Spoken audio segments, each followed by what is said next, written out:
Vamos aprender a calcular o comprimento de uma correia para a posterior seleção de um comprimento nominal padronizado. Utilizaremos uma fórmula que será demonstrada posteriormente através de relações trigonométricas básicas, que são obtidas a partir da configuração da transmissão. Nós vamos fazer uma aplicação para determinar o comprimento da correia, além de mostrar o motor de base deslizante que regula o tensionamento da correia. Olá, pessoal! Estamos de volta ao nosso curso para calcular hoje o comprimento de uma correia. Temos aqui duas polias, uma menor e outra maior. A gente já viu que a menor, em geral, é chamada de polia motora e a maior de polia movida. Temos aqui C, que é a distância entre eixos, também muito conhecido como distância entre centros. E vamos chamar de L o comprimento da nossa correia. Ok? Independente do sentido de rotação, nós colocamos aqui a velocidade angular ômega, girando na polia motora no sentido anti-horário, mas também poderia ser horário, não iria influenciar o cálculo do comprimento da correia. Nós vamos determinar esse comprimento em milímetros, lembrando que a distância entre centros também vai estar em milímetros.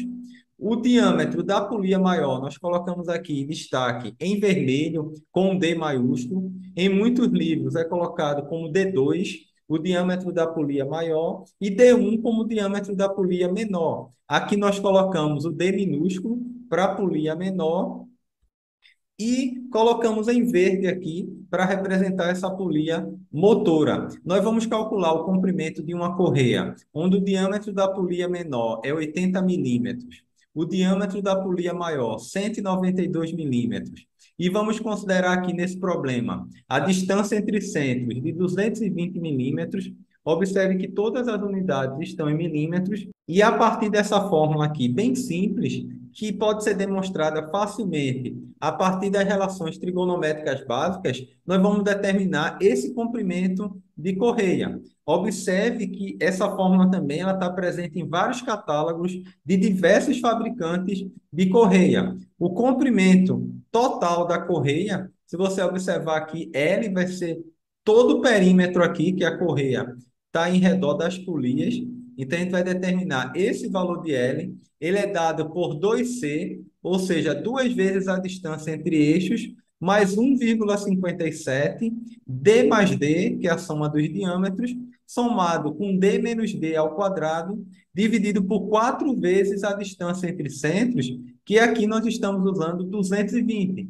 Então, 2 vezes 220, mais 1,57. Note que 1,57 vem da razão de π sobre 2 dessa divisão, ok? Que multiplica D mais D, então vamos somar os dois diâmetros, o diâmetro da polia maior mais o diâmetro da polia menor, somado com D menos D ao quadrado. Então, ficamos aí com 192 menos 80 ao quadrado, dividido por 4 vezes a distância entre centros, ou seja, 4 vezes 220 milímetros. Então, com o auxílio da tua calculadora, facilmente você pode fazer esses cálculos. 2 vezes 220 seria 440. Se você faz aqui esse produto de 1,57 por essa soma, vai dar 427 aproximadamente. E essa razão aqui, né, temos aí uma diferença elevada ao quadrado, dividido por 880, que é o produto de 4 vezes 220, vamos obter 14,25. Se a gente soma esses valores, o comprimento da correia é aproximadamente 881,3 milímetros. Agora, um detalhe muito importante a considerar é que quando você vai adquirir essa correia, ela pode ser comprada por metro, dependendo do tipo. Se for, por exemplo, uma correia plana, você pode comprar por metro, mas também está muito disponível os comprimentos padronizados que você pode encontrar nos diversos fabricantes de correia. Nós vamos mostrar um exemplo aqui de correia em V, ok? Que é uma correia trapezoidal da Gates, que é o fabricante. O perfil dessa correia nós vamos considerar do tipo A, é uma correia High Power 2. Observe aqui a seção transversal do tipo A, que é a menor área dos 5 tipos de correia, High Power 2. Geralmente o perfil pode ser A, B, C, D ou E, que pode ser escolhida em função da potência e rotação do sistema que você está querendo fazer a transmissão de potência. Nós vamos estudar essa seleção com mais detalhe posteriormente, ok? Então, uma correia padronizada do tipo A35, que tem um comprimento de 920 milímetros. Dificilmente você vai calcular o comprimento da correia e bater exatamente com o que tem padronizado. Mas aí, se for um pouquinho a mais, não tem problema. Você pode ajustar a distância entre eixos, ok? Ou colocar um tensionador, ok? Para ajudar no tensionamento dessa correia. Nós vamos aprender agora a como calcular a distância entre eixos preliminar, que a gente vai considerar aqui a distância mínima. Observe que você já pode ter uma distância pré-definida, como nós colocamos aqui de 220 milímetros, dependendo do teu sistema de transmissão.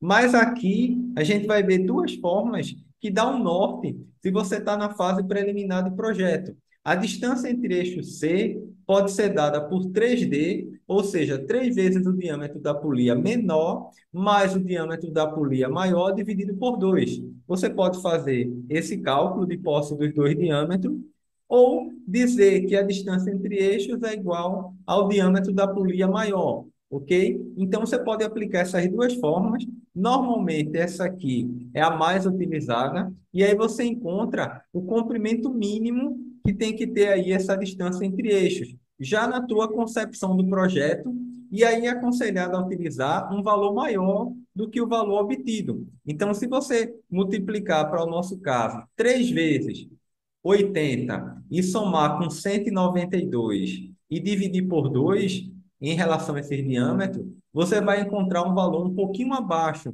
de 220 milímetros, que a gente arredondou para mais e considerou 220, uma vez que essa distância entre eixos é um valor mínimo. Observe que se a gente tomasse apenas o diâmetro da polia maior, o valor da distância entre centros seria 192. Se você utilizar essa primeira fórmula, 3 vezes D, 3 vezes 80, somar com 192 e dividir por 2, a gente vai encontrar 216 milímetros, ok? Então, nesse problema, a gente considerou 220 milímetros, uma vez que, dependendo da geometria, esse valor vai mudar, mas aqui é um valor mínimo, ok? Você poderia trabalhar com valores bem maiores, só vai aumentar o tamanho da tua correia. Agora se liga nessa dica. Não calcular esses diâmetros a partir da fórmula. Porque o que é que acontece muito? Às vezes, a pessoa tem a distância entre eixos e quer usar essas fórmulas para estimar os diâmetros da polia. E aí não é aconselhável. Você precisa ter os diâmetros da polia para determinar a distância entre centros, se for necessário na concepção do projeto.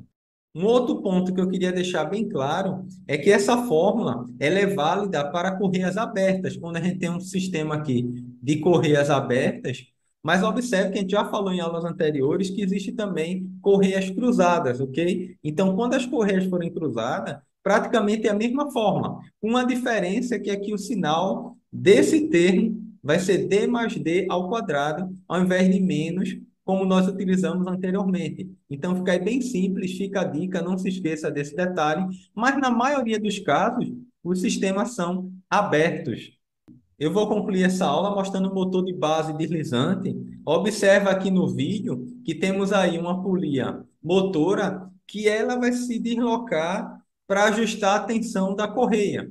Observe que se você regular aqui manualmente nesse parafuso, você pode fazer aí a regulagem manualmente através do parafuso, girando no sentido horário ou anti-horário. Aí você vai estar aumentando ou diminuindo a distância entre centros e fazendo o tensionamento da correia. Eu vou colocar novamente aqui o vídeo. Observe também que isso é muito útil na hora da manutenção, na hora de trocar a correia. Você pode diminuir a distância, tirar a correia, colocar a correia nova e depois esticar novamente. Fica aí a dica desse motor de base deslizante, ok? Gostaria que você deixasse nos comentários se já conhecia essa fórmula para cálculo do comprimento de uma correia. Em outro vídeo, eu vou mostrar a dedução dessa fórmula. Se você já conseguiu deduzir utilizando as relações trigonométricas, envia lá para o meu e-mail, que o seu método de demonstração pode ser citado no meu próximo vídeo. Vou encerrar citando a carta de Paulo aos Romanos, capítulo 12, versículo 21, que diz: Não se deixem vencer pelo mal, mas vençam o mal com o bem. Selá. Forte abraço, fiquem com Deus e até nossa próxima aula.